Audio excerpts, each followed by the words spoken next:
विश्व प्रसिद्ध जगन्नाथ यात्रा जो कि हर साल पुरी में मनाई जाती है, वो दिल्ली में भी मनाई जा रही है। उसके बारे में आपको पूरी जानकारी लक्ष्मी जी को खुश करने के लिए जगन्नाथ जी ने श्री सुक्तम की पाठ करते हैं और साथ में उनके लिए लाए हुए अलंकार देते हैं, साड़ियाँ देते हैं, सब कुछ देते हैं। तब भी लक्ष्मी माता खुश नहीं होती। कहते दुनिया के सारे रस को मिला के, जैसे कहते माधुर्य रस है, प्रेम रस है, सारे रसों को मिला के ये एक गोलाकार में और मिठाई का शेप दिया गया, that is called rasgulla, rasogolla.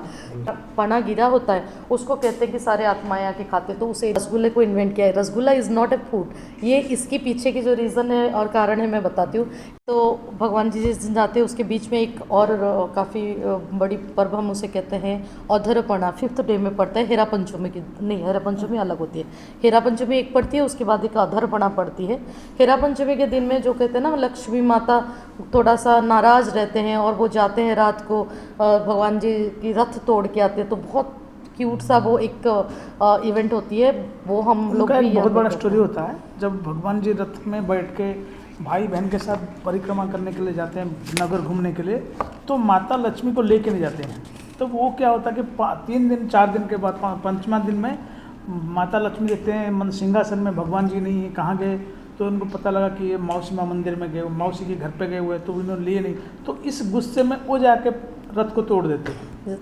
यहाँ पे जैसे मैंने बताया था कि मानवीय जो लीला उसके बाद होती क्या है, होता है कि फिर जब वो लौट के आते हैं मंदिर में, तो माता लक्ष्मी नाराज होकर दरवाजा बंद कर देते हैं, तो इनको छोड़ते नहीं। तो उस दिन क्या होता है, भगवान जी उनको रसगुल्ला जब पद्धति है, तो उनको माता रानी को रसगुल्ला देकर तब जाकर अंदर होते हैं, तब पटाने के लिए। तो वो कहते हैं ना कि क्या होता है, रथ जो टूट गया वो तो फिर वो एक्चुअली एक सिंबॉलिकली छोटा सा पार्ट तोड़ा जाता है और उसी को हमारे जो कारपेंटर होते बाद में वो फिक्स करते हैं। उसका रिचुअल सब कुछ होती है। तो वो बस वही होता है कि माँ तोड़ देती है। अब जब जिस दिन रिटर्न करेंगे उस दिन ये किवाड़ बंद करके जब बलभद्र जी बड़े भाई जी को, सुदर्शन जी को और सुभद्रा माता को अंदर आने की अनुमति दे देते, उसके बाद दरवाज़ा बंद होती है, आने नहीं देते। तो जगन्नाथ जी वहाँ पे बहुत सुंदर, ये बहुत बहुत ब्यूटीफुल तरीके से हमारे मंदिर में निभाया जाता है। माइक में पीछे से लक्ष्मी माता की आवाज़ आती है, जगन्नाथ जी कहते हैं। इसको हम बिल्कुल नाटक के रूप में करते हैं और मंत्रोच्चारण भी रहती है उसके साथ कि दरवाज़ा खोलती है। एट दी एंड में कहते हैं क्या दूं कि लक्ष्मी माता खुश होंगे। तो उस क्या देने के लिए उन्होंने, तो ये रसों की गुल्ला जो कहते हैं ना, ये लक्ष्मी माता को बहुत अपील हुई।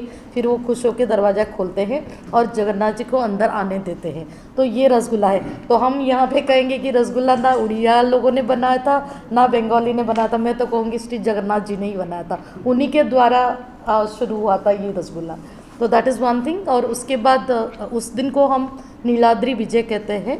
विजय मतलब वापस आना, नीलाद्री हमारे मंदिर को कहते हैं नीलाद्री मंदिर। तो नीलाद्री विजय होती है, that is the end of this. फिर अंदर जाते हैं, अंदर जाने के बाद उनकी जो कहते हैं आरती वगैरह होती है, स्नान करते हैं, आरती करती है और शयन होती है। ये हमारी पूरी कंप्लीट होती है 13 डेज में, 12 और 13 दिन। उसके बीच में क्या अधरपणा होता है।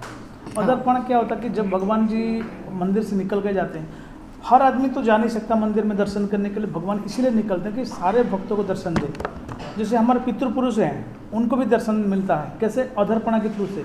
तो उनको उस दिन दिया जाता है, 10वीं से पहले 9वीं होता है, उसमें भगवान को अधरपणा दिया जाता है। वो अधरपणा उसी रथ पे तोड़ा जाता है। तो आप यकीन नहीं करेंगे, शाम को 7 बजे के बाद सारे पूरे लाइट्स वगैरह बंद हो जाता है। तो जो पितृपुरुष लोग होते हैं वो आके प्रसाद सेवन करते हैं। तो इसलिए ऐसे ही भगवान है जगन्नाथ महाप्रभु, सबको दर्शन देते हैं। और ऐसा कोई भगवान नहीं कि बाहर जाके। यहाँ पे मैं एक छोटा सा चीज़ ऐड करना चाहूँगी। अधरपणा, अधर का मतलब होता है लिप।